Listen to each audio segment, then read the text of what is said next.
Okay, I thought I'd just show you this little piece of, it's a genuine bit of history, this, it really is. And it's come from a good mate of mine down in Melbourne, Kris, and thanks Kris, this is really, really way above the quality I thought it would have been.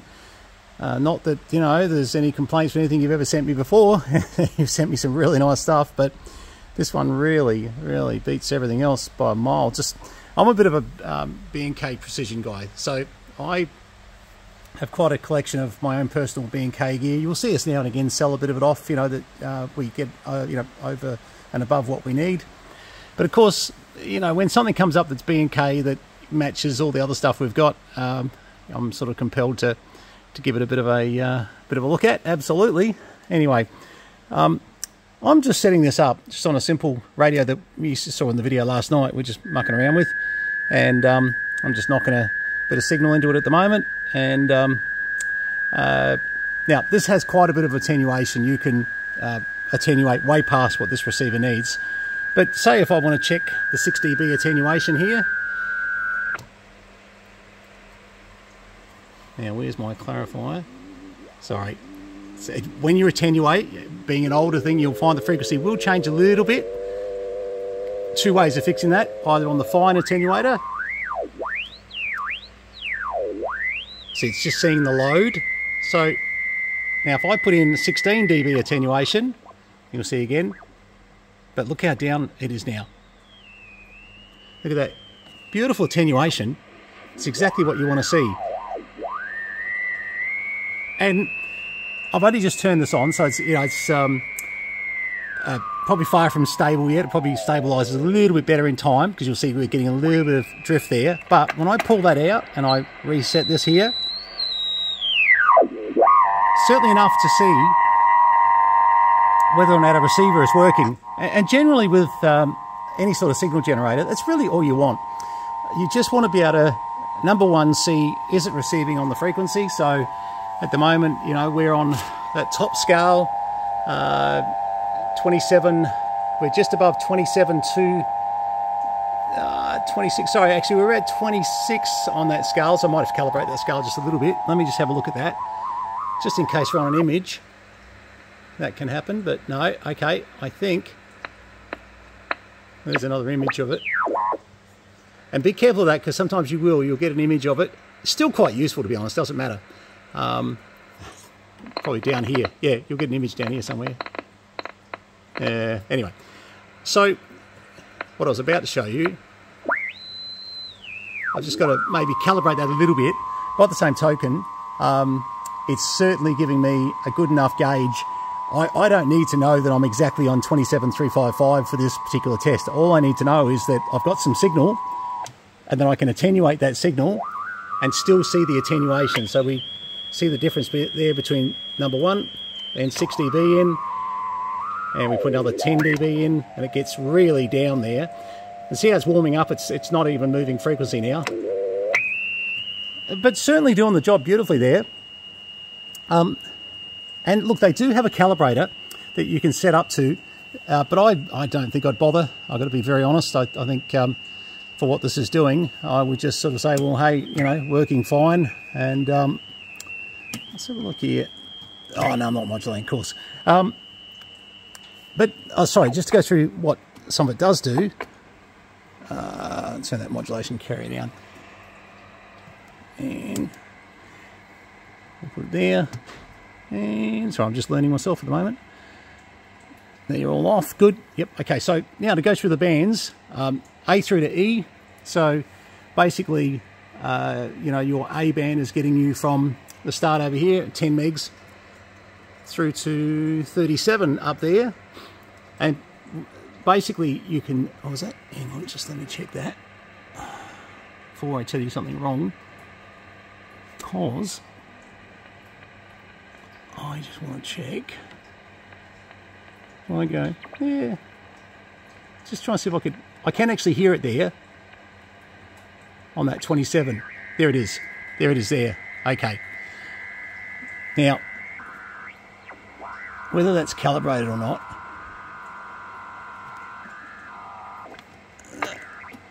oh, I'm getting an image. Yeah, I'm getting an image. No, it's definitely back down here at the moment, I think. Yeah, look at that. But once again, that's the thing. So we're just going through. What does this what does this go up to? 200 megs, basically, just to cut short on doing all the different increments. Up to 200 megs up the top there as a range, which is sort of handy because it means that means you sort of need to get rid of that noise. It means you can get through right up to 2 meters, no problems. Any of the VHF sort of stuff that you want to do is well within range. 6 meters, obviously, and anything from 0 to 30 is going to be fairly easy. But yeah, look, I would say generally, just give it a bit of a calibrate to your particular needs. For me, it doesn't matter. Close enough is good enough for me because I don't need to know exactly what frequency it is by this device here. I just need to have a signal like so, that then I can go in there and pick that receiver and go nip it up, nip it up, nip it up, etc, etc. And then to test it even more, I can then put in 6 dB and then try and see if I can nip it up any more. And for the average workshop, I know this is a joke, you might think, well, no, but you can get away with using something like this quite easily. It will do what you want to do. And as you can see on the bottom scale, they had VHF TV channels, so theoretically, you could plug a signal into a TV and get a carrier up. But look, nice little unit. Obviously, you can put in your own different tone oscillators, etc., do whatever you want through the external mod. But just for what this would need to do, and I'll take you over in a second. I'll show you the other option of what we use. I've got to pull this out anyway and take it over to the museum, but we'll just give you a quick look at what else, sort of are the options in CB. And this is, I'm generally saying this could be used. This is B&K. This was not CB specific. This was basically, 0 to 200 megs. So this was a really versatile unit that could go anywhere. So is it a match for what I'm about to show you? Not really. It does a little more than, and probably doubles up a little bit on what I'm about to show you. By the same token, it's a lovely piece to have with it, as a collection piece for sure. Let's go over to the museum building. I'll just whip this over there. To wipe the water off. It's got a bit wet coming over here. Okay, we're over in the other building here and usual sort of stuff. And what I was going to show you was, let's get this sorted a bit better. Okay, that's a bit better. Let me just say, I moved a few things around. It wasn't really quite where it all was meant to be. Excuse me. Anyway, so this is why the B&K gear, all goes together so nicely. And if you're a little bit OCD like I am, the one thing I don't like is that, they had this brown sort of looking label, browny orangey looking label, and they consistently did that beautifully, as you can see. And then they got all spicy and decided we've got, really more professional equipment coming up. So, of course, they went to a different colour, which is, what it is. Now, some of you know this story from many years ago with me, but this dirty, dusty thing here that has got, honestly, dust all over it, yes. This is what I started with as an apprentice. Oh, I can see here. An apprentice with Jensen Electronics. And the first man who trained me was a technician from New Zealand that was over in Australia called Noel Bernstein. Yeah, that's a very Jewish name, that one. I used to give him a hard time about that. But I'll tell you what, you got to give it to the Jewish people. Number one, he knew how to make money. Number two, he knew how to fix radios. He was very good. Anyway, he taught me on one of these, and he said, when you get your wings and when you actually stop blowing stuff up, which is your first year apprenticeship, of course, you go through that sort of bit of fun.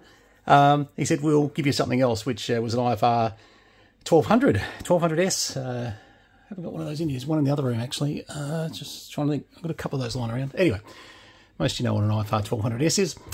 And so I had to do, when I fixed your CB radio, this dust-covered thing here, was the unit that, I'm just wondering, I'm cleaning it as I go here. Oh yeah, there is a bit of dust on that, isn't it? Yeah, it needs a good clean. Anyway, this becoming less dust unit was the way that we did it. And of course, while my service manager was sitting there very happy and was able to not have to do what I'm about to show you. He would just hook up his two-tone oscillator off his generator and have leads set up for different radios. I had to put my microphone on this fella here and basically create a tone. I'll show you how that works, actually, for those that haven't seen it. Let's grab a radio. So I've picked up a 555 Motorola, but basically what we used to do was just come up, set the speaker on, like that, and we just, look at that, it's got power coming out of it, then go, and bang. So the only negative on these was that you really then had to have a switch in place so that you could literally check your receiver like so. I don't know why I grabbed this lead.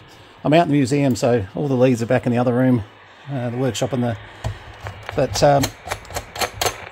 yeah, basically then, if the receiver's working on this, it sounds like it really is. Okay, so pretty much you're seeing it do what this unit was doing before, but as you can see, I can just select the channel, and I know the receiver's working, which is great. It's this Motorola. I wasn't sure if this worked or not. Look, I just pulled it off the museum shelf. Sometimes, you know, things sit there for quite a while. You forget what works and what doesn't. Now, this was the old system where I could just click down. See how I'm attenuating down here in signal? And I could bring it back up again.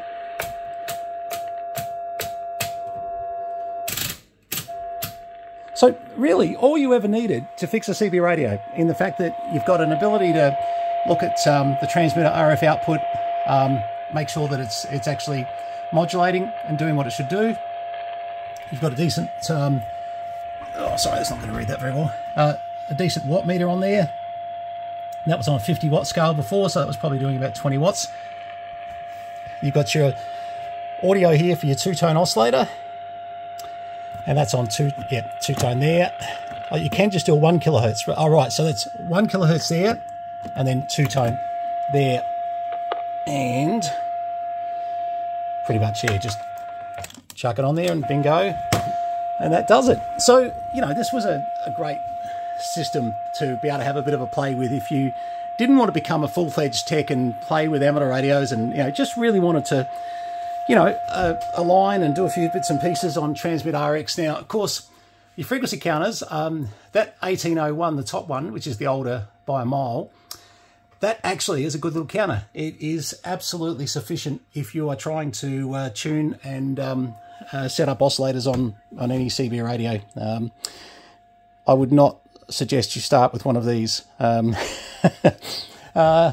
Now, who have I got as references? Pete up in Queensland, definitely. You would suggest that getting into a Motorola System 500 series is not for the faint-hearted. Kris DeVos would say the same thing.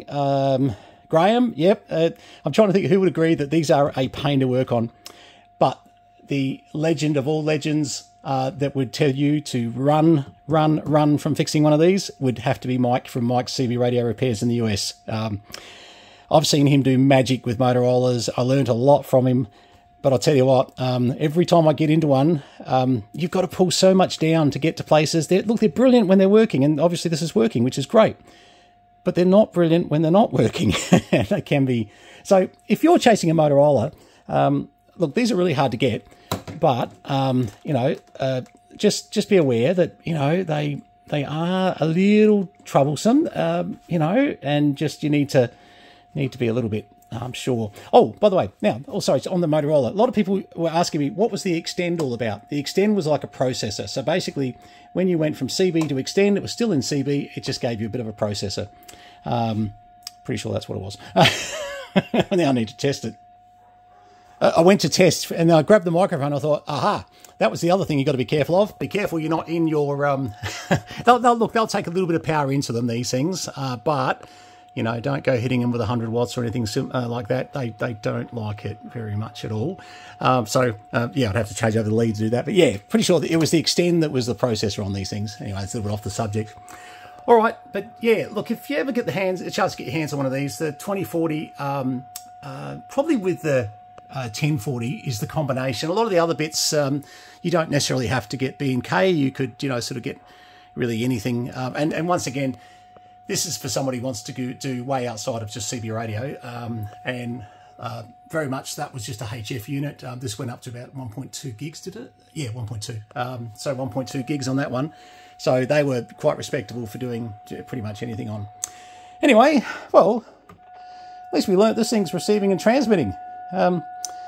It's another one that's going to end up going up for sale because we've got a few of these lying around. But anyway, we'll get to that after. I'll do a more permanent, proper test and make sure everything's happening before we start sort of suggesting that... it's certainly sounding right. It's looking good. See what that receives down to, actually. It's a very... Okay, so that's... Wow. Hang on, I have to read off the meter there as I take it right down. Yeah, good 0.5 of a microvolt there. That's not bad. As you can see, we're right on the bottom scale there. And, you know, I can go back to 0.5 there. 0.5 is still hearing it. Amazing. All right, well, as much fun as this has been, let us now turn off that fella. And that's a big thank you to Kris DeVos. Mate, really, really appreciate that one. I just don't thank you enough for some of the bits you find me at times, and certainly appreciate you heaps. 73 is all. VK3 Charlie Mike, please subscribe and hit the like button, all that stuff. And thank you very much for having a look at this video. Cheers, guys.